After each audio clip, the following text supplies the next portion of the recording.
In a world asking the question, what if the movies that got delayed came out on time and they were different? That's the case in my universe. I'm Steven Schinder and you're listening to Delayed Replay, Season 5, airing every other Saturday, unless I change my mind. Hello listeners, welcome to another episode of Delayed Replay, that podcast where we recap and review movies that got delayed in that other universe, but came out on time in our universe. I'm your host, Steven Schinder, and it's been kind of tough to reach out to people in a quick fashion lately with how busy I've been with various things, but I was able to get someone to talk about this movie for this episode. It is my other self from that other universe. How is it going? Hey, it is going pretty good. Yeah. So thanks for having me on to talk about this one. So we're talking about Karate Kid, the new movie that takes place after Cobra Kai, which, I mean, over in my universe, Cobra Kai hasn't even finished yet. The final season, season 7, is gonna be released in 3 parts, which is really stupid. And I get why they do it. They do it because they want you to stay subscribed to Netflix for a longer time and not just drop it once the show finishes. But it all came out all at once in your universe, so I was able to marathon through that. Yeah, and this movie actually does a good job of making it so that you don't have to have watched the TV show beforehand. Like, they keep certain things vague so that you're not spoiled about what happens to the next generation characters in Cobra Kai. So it kind of feels like the movie is sort of a standalone, even though there are a couple of returning characters. But yeah, you sort of touched on it, but how is has your experience with the Karate Kid franchise been, other Steven? Well, from my point of view, you're the other. No, I'm kidding. So I watched the original films. You know, the original 4, it's not just 3. There's the 4th one, the next Karate Kid, with Hilary Swank. But yeah, also the first 3 with Ralph Macchio, and, you know, Mr. Miyagi is in all 4 of them. I watched those back in the, I would say early 2010s, maybe, along with my brother. You know, they were all on TV. I guess he had watched them a long time before that. And yeah, we really enjoyed the first one. I think he felt that the second movie was kind of a detour, whereas the third one brought things back full circle because of the recurring antagonist and being back in New Jersey as opposed to Japan. But I think the second movie is better than the third one. And it's really strange how the third one takes place right after the second one, but you can see clearly how much Ralph Macchio has visibly changed. It's really weird. Yeah, I remember noticing that too. And what'd you think of the next Karate Kid, the Hilary Swank one? I liked it when I watched it. It's been forever since the last time I watched it. I mean, I've only seen it the one time, I think. And maybe that goes the same for parts 2 and 3. Part 1 I've seen at least 3 times, I believe. And yeah, it feels like such an 80s movie. For better or worse, it does have the charm of an 80s movie. But of course, over the years, there's been that sort of fan theory, which I guess was exacerbated by the show How I Met Your Mother leaning into it, which is that, Daniel LaRusso's bully being the one who was actually bullied. And I don't think that was the original intention of the 1984 film, which, I mean, this month is the 30th anniversary, or, oh gosh, not 30, 40, oh god. Yeah, 40th anniversary of the first film. Yeah, when you said 30 and then 40, I was like, oh man, I feel so old. Like, it's weird because the movie came out 10 years before either of us were born, so in a way it still makes one feel older. Like, I don't know, but yeah, so it sounds like you enjoyed the films, and I kind of cut you off, I guess, to go on about the like the How I Met Your Mother thing, which garbage show, by the way. Oh no, yeah, I agree. I feel like How I Met Your Mother hasn't aged well because, you know, Barney Stinson is Barney Stinson. And the ending, like, everyone hated. I thought the ending made the premise of the show make sense, but that's the whole other thing. But I still thought 9 seasons was way too long. It should have just been a movie. But anyway, Karate Kid. So, you know, there's other guy in the original movie who is Daniel LaRusso's rival, Johnny Lawrence. And so How I Met Your Mother leaned into this idea of Johnny Lawrence being the secret protagonist of the Karate Kid. Yeah, I don't really think that was the intention either, but it's interesting how the Netflix show Cobra Kai, which is very much a next generation type thing, it sort of takes advantage of that conceit, and like, it doesn't fully lean into Johnny, you know, did no wrong, Daniel is a bad guy, but it does add more layers. And there's even a moment in, you know, without spoiling, in Cobra Kai where it is suggested that there's Daniel's story, Johnny's story, and in the middle is the truth. And so you see in the original film that they do things to each other that escalate the situation, when really they could have just both, you know, they're sort of both at fault at certain points, even if one could argue that Johnny may have done worse things than the other. Yeah, and you hit the nail on the head there.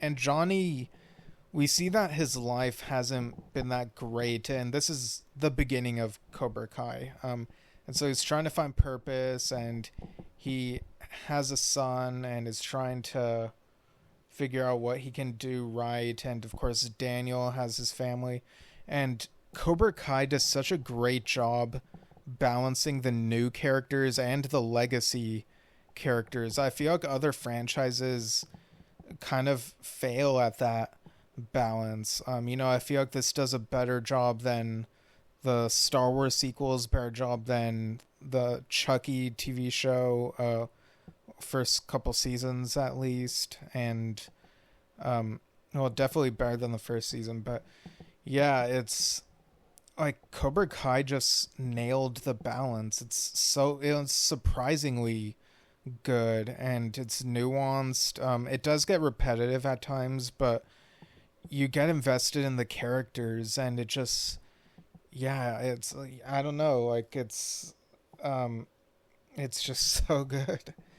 Yeah, I agree, Steven. Now, there is another component of the Karate Kid franchise which we've kind of neglected to mention, and it's not because we don't want to talk about it. In fact, I think we're more open to talking about it than some other people are. Oh, you're talking about the Karate Kid animated series? Oh, I totally forgot about the Karate Kid animated series. No, that was not what I was suggesting. But yeah, what are your thoughts on the Karate Kid animated series? So I remember catching it on Hulu sometime after I watched the original films, and I remember them being bite-sized. Like, each episode was 5 minutes or less, but I could be wrong. That might very well not be the case. Yeah, I don't know. I'm kind of having trouble remembering too, because I thought maybe I read somewhere that they were like 22 minutes long or something. I don't know. Did Daniel LaRusso ever fight a giant robot, or am I making that up? Um, I really am not sure. Maybe that was a thing in your universe, but it's definitely mentioned in your universe's version of this new Karate Kid movie. But yeah, I don't know. It's animated series based on movies in the 80s and early 90s are such a weird thing. They are not as grounded as the movies are based on, and they're just so weird. So I wouldn't be surprised. Right. But the other Karate Kid thing I was alluding to was a 2010 quasi remake, I guess you could say, with Jaden Smith. And, he plays a new character, and Jackie Chan is not Mr. Miyagi, he plays Mr. Han. This takes place in China, so it's a different, it's not exactly a remake, but you do have those homages. Like, instead of wax, it's a jacket, and Mr. Han does have a tragic backstory, as Mr. Miyagi had, even if it's different. And a sort of blunder that they had is that the movie is about kung fu, but they called it The Karate Kid just for the brand recognition. Yeah, that's pretty much the only huge criticism that I remember having for that movie. I watched that one in the theater, and I had a great time watching it. I didn't think it was terrible. I felt invested, and so much so that I didn't really roll my eyes at the music choices. Oh yeah, because it's the one with Poker Face and Never Say Never. Yeah, like at that time, like you at that age, you would have been like, ugh. But now, at this age, you're like kind of, whatever. Yeah, basically. I mean, people have different music tastes, so I'm kind of whatever about that sort of thing now. Right. So what's interesting about this new Karate Kid movie that came out in my universe, and again, I think the returning characters and some of the actors will be the same for the version that comes out for you in like a year or whatever. But we get not only Ralph Macchio returning as Daniel LaRusso, but Jackie Chan returning as Mr. Han. Now, how did you feel about this choice? Well, see, that's the thing. I was never really opposed to this choice. In the early 2010s, I was kind of a fan of, the idea of, you make a fan fiction where you can do crossovers with a couple different properties, and I thought that the characters of the original Karate Kid movies meeting the characters of what I refer to as the Kung Fu Kid would have been a really fun thing to do. Yeah, isn't the Kung Fu Kid also the name of an episode of Kung Fu Panda Legends of Awesomeness? Yeah, it definitely is, yeah. Wow, that's a throwback. Yeah, I know you'd appreciate that. But yeah, I think I'm in the same boat as you. The characters crossing over, it seemed like why not? Yeah, and like the movies aren't too similar to the fact where it feels like it's the same exact events, and so it wouldn't feel as weird as, say, each first episode of The Office US and The Office UK taking place in the same universe, which apparently that's a thing. Yeah, that is pretty weird. Um, I guess I was kind of surprised that they went this route because I vaguely remember at some point in Cobra Kai they mentioned Jackie Chan, and I kind of remember reading this behind the scenes thing explaining that since Jackie Chan is an actor within the Cobra Kai universe, then the 2010 film would be fictional within that universe and therefore not be canon to Cobra Kai and the other Karate Kid movies. Um, so yeah, it was a surprise that they ended up going this route after all. Yeah, and apparently, I was reading, in my universe at least, there was an attempt at, I read somewhere that Ralph Macchio was approached at some point. I think this was like the early 2010s or something before Cobra Kai about doing a crossover between the Karate Kid and the Rocky movies, which in my head, thinking back to early 2010s, me being into these fan fiction crossover ideas, those movies feel like they very well could be on the same plane of existence. But in the Cobra Kai TV show, what they end up doing is they reference the Rocky movies as movies within that universe. So that felt like a bit of whiplash for me getting used to the idea of the Karate Kid movies being more quote unquote real than the Rocky movies. And apparently, I think Ralph Macchio said the crossover sounded like a terrible idea, but it is an interesting thought experiment that I'd like to see. Right. But here we have, Jackie Chan and Ralph Macchio, and we got to talk about the lead of this movie because it's not just about them. And I think this movie takes a good cue from Cobra Kai in balancing the legacy characters very well with newer characters. So the main character of this movie, his name is Li Fong, and he is played by Ben Wang, who was in the Mean Girls remake musical thing. Yeah, and I think he's believable as a high schooler in this. Like, I don't really question it. So he's from China and he's sent to the U.S. East Coast as an international student.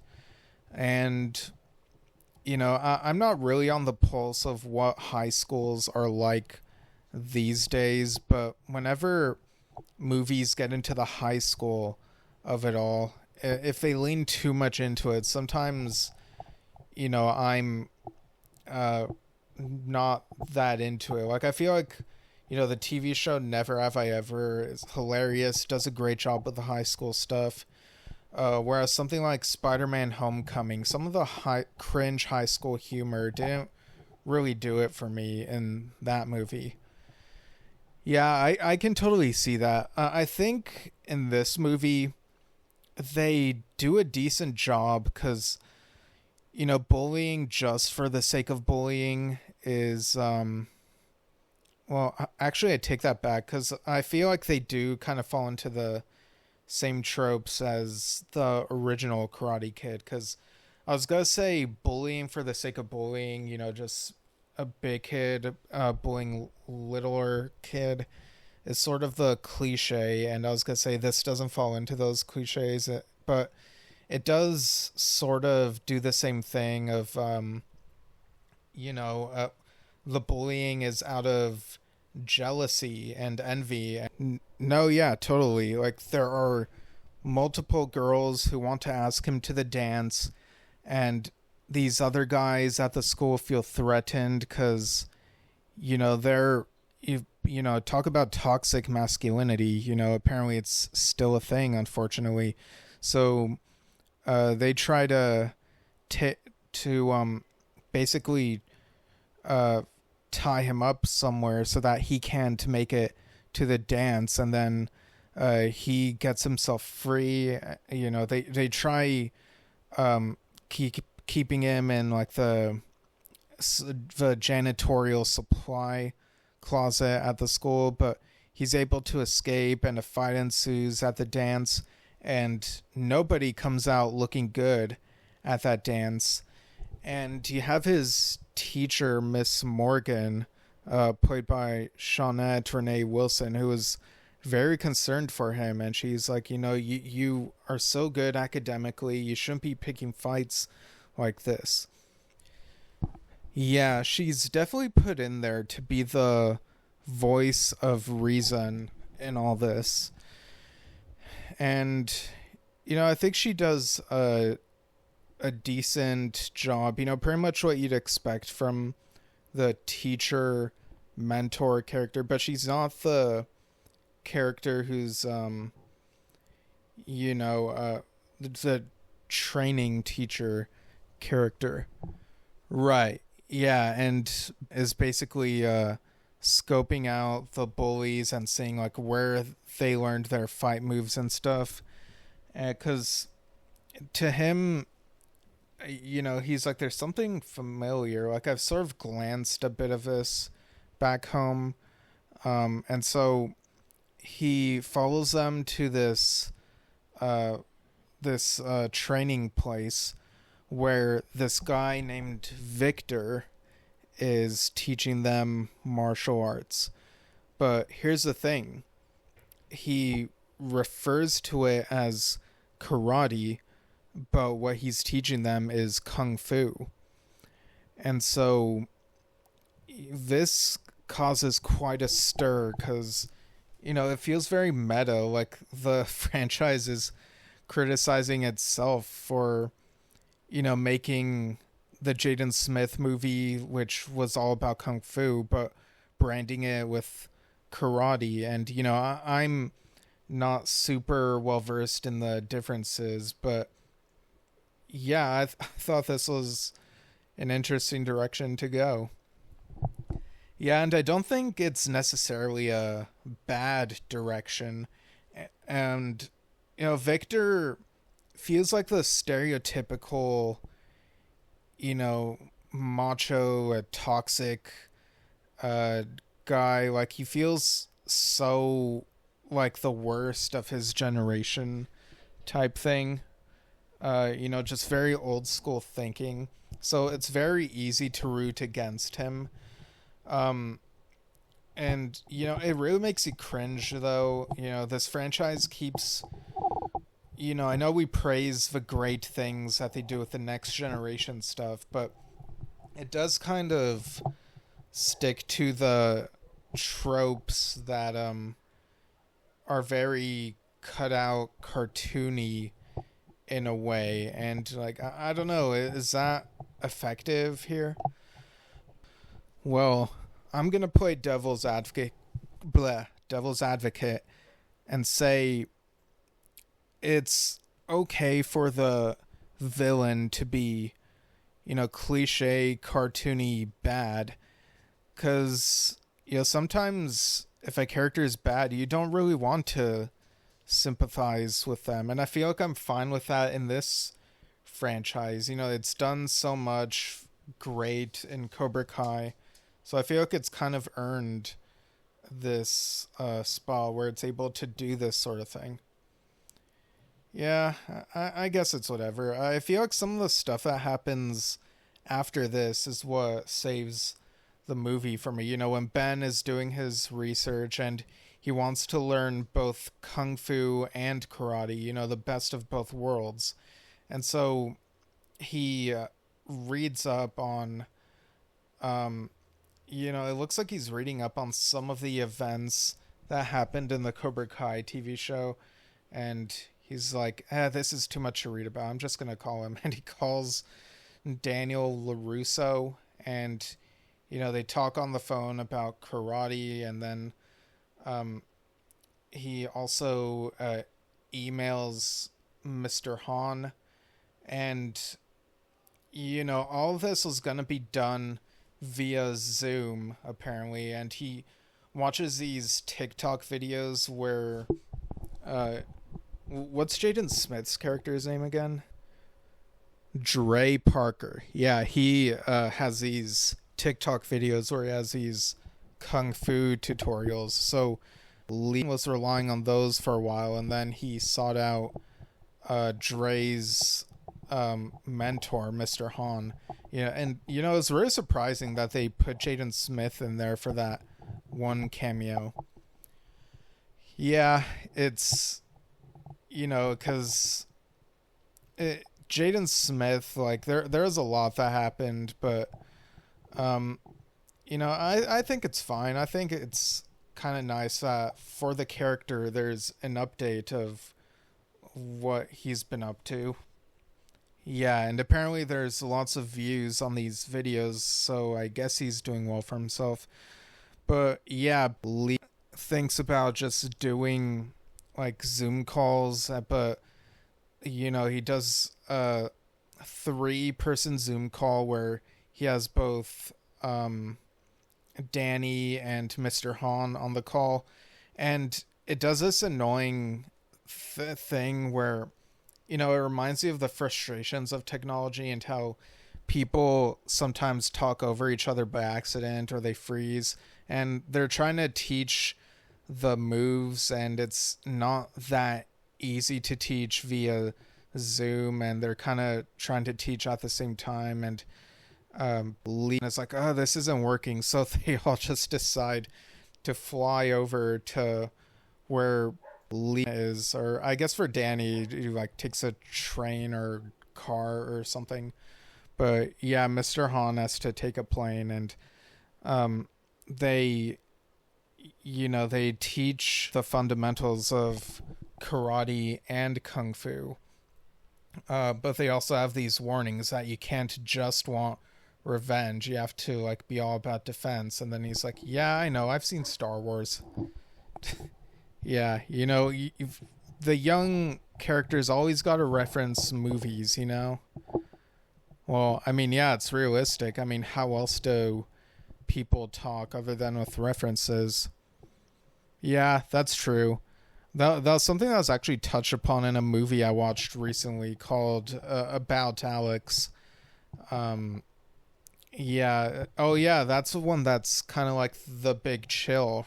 Yeah. I was really surprised how much it borrowed from The Big Chill. But yeah, it had some enjoyable moments. But yeah, that was sort of a universal truth that like people these days only talk to each other in references to things that they watched, and not as much just what used to be considered normal conversation, I guess you could say. Right. So they do these training sequences, and there's a couple of montages throughout the movie. You have the score sounds reminiscent of an 80s montage song just without the lyrics, which I think was a good choice because the lyrics might have been distracting. Yeah, because with the lyrics to those types of montage songs, it can get really cheesy and kind of take you out of it. But if here it felt really epic, and Lee was learning, and just I thought they did a great job with this whole thing. So what? Oh, sorry. You go ahead first, other Steven. Oh yeah, sorry. I also like how Danny and Mr. Han sort of have a bonding moment where they're sitting around, they're sipping some tea and eating some sandwiches, and Danny talks about Mr. Miyagi with a lot of reverence, and Mr. Han is like, he sounds like he was a great man. And my immersion was kind of broken though when Danny says, anyone ever tell you kind of look like Jackie Chan? And then Mr. Han is like, that is offensive. So, and then Danny pauses and sort of like talks himself into a hole, and then Mr. Han's like, I'm just messing with you. Yeah, I do look kind of like him. Yeah, that did give the theater a good laugh, I'm not gonna lie. And, I laughed out loud at that.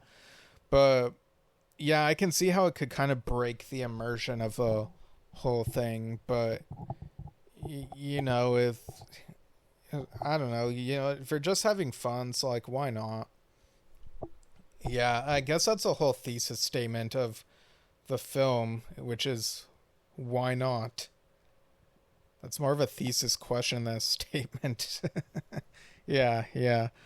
Um, and there's a moment where, Lee gets attacked by the bullies and they get in this fight, and he gets the upper hand, but then gets confused about should I use karate in this moment or kung fu in this moment. And it's, I don't know, not having become, not having practiced either, I have no idea if it's confusing at all to switch between the two. Yeah, I don't know. Like, if you're a proficient fighter, and I don't know, maybe he's just starting out fighting. Maybe he's kind of, having trouble trying to switch from one thing to the next, or memorizing all the moves and trying to think of a good combo. Yeah, because when they talk to him about it afterward, they're like, why did you keep hesitating? And, Danny and Mr. Han are asking him that. And he's like, well, in my head, I feel like I have to balance karate and kung fu, like use them equally. And it kind of read to me like maybe Lee kind of has a little bit of OCD, like not like full on, but like when I was young, I used to have to take 5 sips of a drink at a time, but I've grown out of that, and I don't know if that's the exact same thing, but yeah, I don't know. No, yeah, I totally get what you mean. It's like when you have a plate of food and there's like mashed potatoes and there's peas, you kind of try to eat them evenly, like the mashed potatoes, like take a scoop of that and then take a scoop of peas. Great combo, by the way. Anyone who doesn't like mashed potatoes with peas, like I don't get what's not to like. I mean, obviously, unless you're like allergic to either of them. Yeah, it's a great combo, mashed potatoes and peas. It's very tasty. Yeah, total agreement. So yeah, I don't know. It's kind of a weird conflict to throw in, and I don't know if they did that in the best way. Yeah, at some points, I did wonder if maybe they were really reaching with the type of conflicts in this movie. But at some point, they do try to debate whether Lee should enter a kung fu tournament or a karate tournament against them. And, Mr. Han and Danny debate about it, and they even like end up fighting each other over like which one's better, which is a really weird. That this felt like full on like Batman versus Superman. It was so stupid. Like when you get the heroes that you love to see and get them to fight each other is just so stupid. But then yeah, I agree. Like at the end, Ben is like, enough. I'm just gonna take them on in the middle of an empty parking lot, and tournament. We're not gonna make a whole thing about this. We're just gonna fight.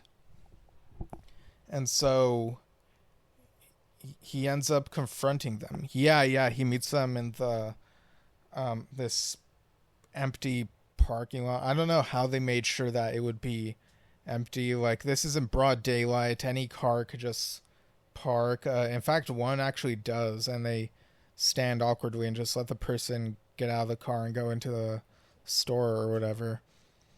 Right.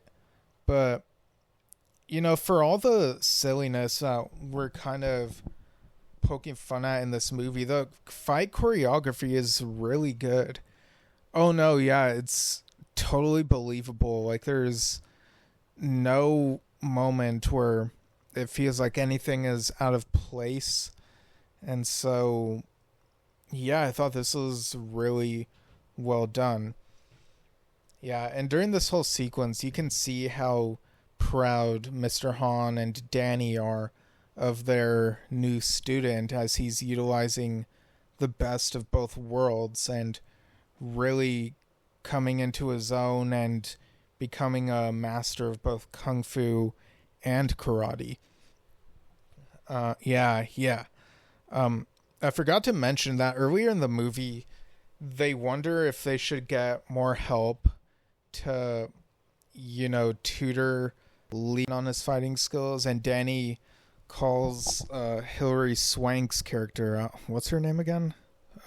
Julie Pierce. That was her name.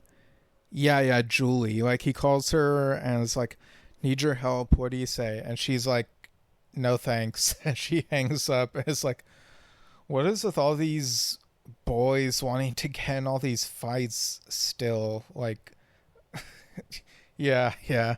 It really does feel like she's kind of over like these types of conflicts. Like, to her, it's just that was so 30 years ago. Yeah, I did think that was a fun cameo. So, hey, from each world, you have a brief cameo from Jaden Smith and a brief cameo from Hilary Swank. So, balance. Yeah, totally. But yeah, during this final fight, Lee wins, of course. It's kind of touch and go for a bit. Like, the bullies have the upper hand for a bit, but yeah, he ends up winning. And he actually sits down and talks with the bullies afterward, and they actually like have a little therapy session just talking it out. Yeah, like, this was so refreshing, like, that he actually talked to them afterward instead of just holding on to the resentment. He's like, all right, I've bested you in a fight, now let's talk it out. Right, and so they get to the root of it all, and, the jealousy and envy, and they all come to the conclusion that, we're all just going through teenage angst. This is just a stupid phase of our life we're going through. We don't need to go along with this. We could just grow out of this right now and just be friends and, be more civil when it comes to, interactions with other people in school. Yeah, it's, it almost feels too good to be true, but I kind of really appreciated this new status quo. They become good friends, and, Danny even steps in and is like, you did a great thing here. I wish I could have been friends with my rival a long time ago. It took a while, but, we got there, but I'm really glad that you figured it out sooner. Yeah, and Mr. Han is also, like, very proud, and he even says, maybe someday you could become a teacher and teach other kids, kung fu and karate, best of both worlds. And then Lee's like, nah, I kind of just want to hang out with my friends. He just walks away from them. Yeah, that really had me. And I heard a couple chuckles in the theater audience. So yeah, that was quite good. Yeah, it was also weird how as he was walking away, you hear like this, the score sounds like Poker Face, but instrumental version. Yeah, and Doctor Who did something like that recently in the Bridgerton episode. It was, yeah, it got me. It got me that moment. All right, other Steven. So, do you have anything else to say about this movie, or should we go into final thoughts and score out of 10? I think we got it. I mean, it's a simple movie, so we could go into final thoughts. All right, so yeah, what are your final thoughts and score out of 10 for Karate Kid? It's without the, it's just called Karate Kid. Yeah, it's so stupid. They really should have called it something else, like, I don't know, a Karate Kid, karate versus kung fu. I don't know. I'm terrible at coming up with the title, so maybe I shouldn't even talk smack about the people who gave it this title. But yeah, I thought this was a serviceable film. Maybe not as good as Cobra Kai, but I had a fun time. It was a fun ride. It had, it's a simple movie. It does have somewhat complex moments, kind of subverts your expectations a little bit, but still plays with the same tropes. But overall, it was a fun ride. So I guess I'd give it 7.5 out of 10 sandwiches, like the ones that Danny and Mr. Han were eating. Yeah, that's pretty good. I'd give it 7.5 as well. 7.5 cups of tea. Yeah, the fight sequences, like we said, were really well choreographed. It felt like they at least were able to utilize that aspect of Cobra Kai, even if the writing wasn't quite as good. But yeah, overall for a crossover, it was as good as you could expect from this type of thing. And it wasn't a full-on crossover with Dre Parker going up against Danny LaRusso, but I think that would have felt maybe a bit too fanficky. For some reason, it's a bit more grounded to just have Danny and Mr. Han be the mentors. Although there was that moment where they fought each other, which really broke the immersion. But it didn't last for too long, and it's a fun movie, somewhat enjoyable. So yeah, 7.5. All right, yeah, I'm glad we're on the same page for this one, much like a bunch of other things. Yeah, well, there are some movies in my universe that deviate so much. Like, I think there have been instances where a version of a movie in the delayed replay universe is way better than it is for you over there, and vice versa. Yeah, that's true. Like, we're not always on the same page, but part of that is because of the different versions. Right, yeah. But yeah, thanks for joining me on this one, other Steven. I don't know how we should do the plugs here, but I don't know. Well, I mean, people can go to YouTube, Steven Shinder reviews in video form. Like I mentioned, this recent season of Doctor Who wrapped, so I was able to talk about the finale, and I'm also talking about The Acolyte over on that channel. Might talk about some other things and once there's more free time. Maybe it's a bit freer now. I don't know, I'm figuring stuff out. But yeah, also go to stevenshinder.com for info on my standalones and stepping stones novels. Follow @StevenShinder, Instagram, Twitter /X, whatever it's called in whatever universe. Steven Shinder Storytelling on Facebook, Steven Shinder on Threads. Find me on Letterboxd, Goodreads, and I mean, some of this is, or maybe I don't know, it's like ditto for you. And check out Yes Shift and Drum Talk TV as well. My dad interviewed Evelyn Glennie and Leslie Mandoki recently, and over on Yes Shift we interviewed Harry Whitley and John Mitchell of the new Asia lineup. Asia is going on the Heat of the Moment tour this July. So yeah, just this coming week is when it's starting. Yeah. Right, yeah. And you can email this podcast, delayedreplaypodcast@gmail.com. Let us know your thoughts on... I can't remember if I did this for last episode, the Elio episode. Or actually, maybe I did, but yeah. So let me know your thoughts on martial arts. Are you good at any of it? I don't know. But yeah, I guess that'll do it. And next time, this podcast will finally talk about Marvel's Thunderbolts. I pushed it back for a bit, reshuffling the schedule, hence some of the last minute stuff. But Yeah, that'll be the next episode coming out in 2 weeks. And without further delay, have a good day.